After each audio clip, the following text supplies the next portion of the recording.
Hello and welcome to The Slice. My name is Michael, and this week we have a recurring guest who has come back on the show. His name is Junaid. Junaid, how are we, sir? Michael, I'm doing fabulously beautiful today. That's good. I love it. That's probably the best introduction we've had on the show so far to date. It's a real pleasure to have you back on the show because I think, I really enjoyed our last interview and there was so much that we wanted to still talk about, which is always the way. Today's going to be another 10 minutes. And I think, maybe too much streaming because this is something that you've been doing a while. This is something that I'm kind of getting into. And I think it Hmm. would be good for my viewers to actually understand a little bit more about what streaming is. How does that sound? That sounds fabulous. Good stuff. Shall we do it then? So if I set a 10-minute timer, are you ready for me to press start? Let's hit it. Let's do it. Your timer has started. So, Junaid, first of all, how are you today? And let's talk about streaming. I'm doing great and streaming, man. What's funny is that I am kind of new at streaming, but not really. Like I'm not as consistent as a lot of people have been. I've experimented with a lot of different ways of streaming, right? Streaming to Twitch, streaming to YouTube, streaming to Facebook, from my iPhone or from my computer, Mhm. from even within virtual reality. Wow, you've done it Think about all that. then. I've done it all. So, Yes. in terms of obviously, obviously you're a businessman yourself. What made you want to introduce streaming into your creative output? What made you think I need to be streaming rather than just pre-recording content? Well, that's an excellent question because it didn't all start with me wanting to stream. Like that was Okay. not the first occurrence. The idea was, hey, I want to be able to record content in a space that I don't have to set up every single time. Hmm. I've told this story multiple times. I don't know if I mentioned it last time. Was I wanted to record a show, or I wanted to record a course around people and teaching people how to use your smartphone for video production. Hmm. And you and I were both video producers. We've shot films, and Hmm. how much time it takes just to set up a stage, set up a Yeah. blocking and whatnot. We block out the scene. We say, okay, this is how you're gonna do the lines, blah blah, all that pre-production. Well, I didn't realize that I needed that much time because, like, I was like, I could do this in my sleep, right? Hmm. But when it really comes down to, it took me about 2 hours to set up a space for me to record that video content for my course. And I still haven't recorded that course yet because when I did set up the studio, I've had other people, like my kids, come in, or there's something or other going on that you then have to step away. So I ended up setting up a space and again being inspired by others, Hmm. right? Pat Flynn was one of the biggest inspiration that sparked this whole thing last year, 2020, COVID. We were all stuck at home and we spent a loads amount of hours sitting in front of our computers, talking to other people, connecting on Zoom. And I was like, you know what? I can do this. This is not rocket science. I've done this before. So I went in that route of setting up the space in such a way that I can then create content on the fly.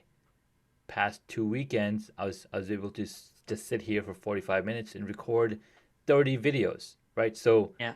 think about that, right? So the entire reason I got into streaming is to make that connection with the audience, to connect with people on a deeper level, and share my journey along the way. Do you kind of plan your content, or is it a case of you go on and you interact with people in live time? Or do you have maybe a theme that you go, right, today I'm going to talk about this, and then whatever kind of happens, I'll go with that? Is it a bit 50-50? It's a bit of 50-50, even though I've been wanting to set up a show style, right? So that I go in, I have a guest, we talk about a certain topic, and we wrap it up. Hmm. But so far, all the streams that have been done, there's either an idea that I had that I just want to come up and share, or a question that somebody asked me and I wanted to share the answer for it. So it's Yeah. been mostly reactive, but I want to be more proactive. And again, to be more proactive, and you have a lot more experience in that with video production, because when you're shooting a film, you are 100% proactive. You Yeah. pro think about everything, what should be in place, contacting all that. So I haven't been able to get to that level yet, but that is the goal in the next couple of months to sit down and write down the story that I'm gonna share on my lives and how can I bring value to the people who follow me. I know. And where do you find your help and advice? Where do you go to learn and to grow within the streaming world?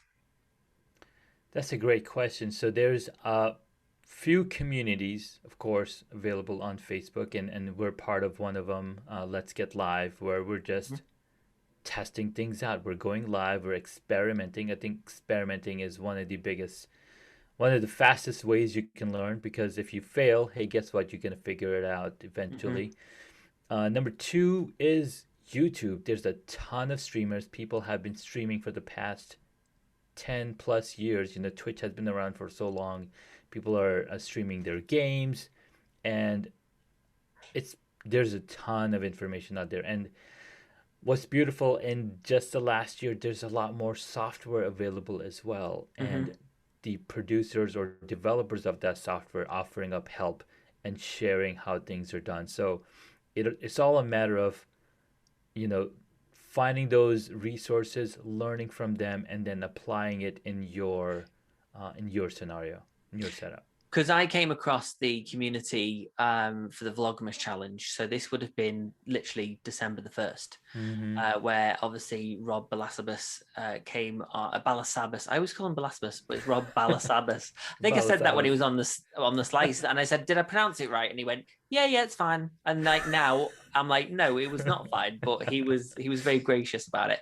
Um, when I interviewed Rob, he put me into the groups and he helped me, and he introduced me to the likes of yourself, and it has been mind-blowing how supportive that whole community is. And it Mm-hmm. makes you go, I want to stream, I want to do this, I want to be a part of this, I want to give content. So in terms of that group, has that pushed you further down the line quicker being a part of those communities? That's an excellent question, and I would like to say yes, but that's not the truth because when I got into that group, I already had my setup Mm-hmm. the way that I wanted. I've added a few things after that, but I didn't do the Vlogmas challenge. I just didn't have the amount of time to do daily vlogs and share I don't even know how because I had the time, but I seem to have found it somewhere. I know, right? But what's been crazy is that having three children and then having limited amount of time, Mhm. because at 4:30 I am out of my office. I'm not able to stay in the studio and spend another 5 hours because Yeah. number one, I'm doing the nine to five job, doing UX work, but Hmm. then also coming back and saying, okay, how can I utilize the time that I don't have to work on the projects. Yeah. What do I do? So either I come up super early in the morning, like I'll get up at 3 a.m. or 4 a.m. in the morning and spend some time in the studio, or after hours when all the kids are asleep. And what I've done is I've actually covered up my windows, so no matter what time of the day, the lighting is fully controlled. Yeah. And I think when you are working in an environment like this, when it comes to streaming or creating content, you have to be in an artificial setup, because I mean I've got a big window here. Mm-hmm. And it's always down. And you know what? When I look at my calendar in the morning, and I know that I've literally got a full day of interviews and I've got to have this set up, I'm like, oh, it's going to be a long day.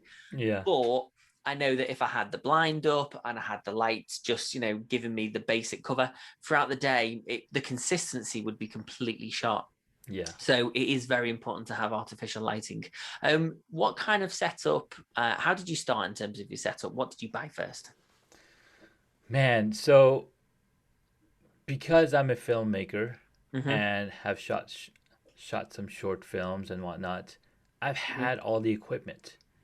It's a good the place to equipment. start, isn't it? It's an excellent place to start. You So don't feel like there's such a mountain to climb when you've it got half the isn't. equipment. Yes, it's not. So the first thing that I did is I set up all my tripods around my desk, and I'm like, okay, this looks good. This looks good. But yeah, so let me start. What's the first thing that I did buy was height adjustable legs for my desktop, Oh, good choice. right? Yeah. So Yeah. that gave me the freedom to stand up and sit down when I'm working. Yeah. It's more ergonomic. But then I quickly found out that this was a problem because number one, I had a foot and a half behind my desk, and on either side I had tripods. Uh-huh. Tripods like to extend those legs out. So when I'm raising my desk up, I had my camera behind the desk knocking over, or I'm like, okay, oh, wait, let me adjust the camera first, then I can raise the desk up, and then did the same thing on the side camera. In fact, one time I had the desk up, but the tripod was moved so closely that the Your time lens. has gone off. Oh Your my time has gosh! just gone. I just I literally went know. to check the time, and it went off. And So we only got there we one go. part. But You only got continue, one part done, right? continue. Continue. Okay. So it was so bad that I actually damaged my lens, the Oh little plastic no! cover on it. I was like, oh no. So immediately the second purchase was desktop mounts for the cameras. You So learn as you go along, I find. yes, Yeah. yes, you learn as you go along, and that's Mm. that's what I'm offering, right? I went through the entire process. I can tell you exactly what parts you need to get the setup so that you don't have to go through those Hmm. experiments. Because now that $2,200 lens, I can't sell it because it's Yeah. got a little damaged window screen. It Yeah. works great, I but know the feeling. I know the feeling. But look, that is the end of the show. That's it. that's the end of the show, That is the man. end of the This show. And was we literally could. You're gonna have to come back again in a couple of weeks' time. I know. It's just We'll gonna have have to to happen. continue the conversation. Yeah, just gonna. Would you do that? Would you come back for a third time? Absolutely, Michael. Anything for you, man. This is so much fun talking with I you. don't think I've actually had a guest come back for a third time, so you could be that first person. But anyway, that is it. So thank you so much for coming on. If anybody would like to watch any previous episodes, you can head over to youtube.com/Take the Cake Pro. If you would like to see when I post all my latest videos, then you can also click the bell and you will be informed. Thank you so much for watching, and I'll see you all soon.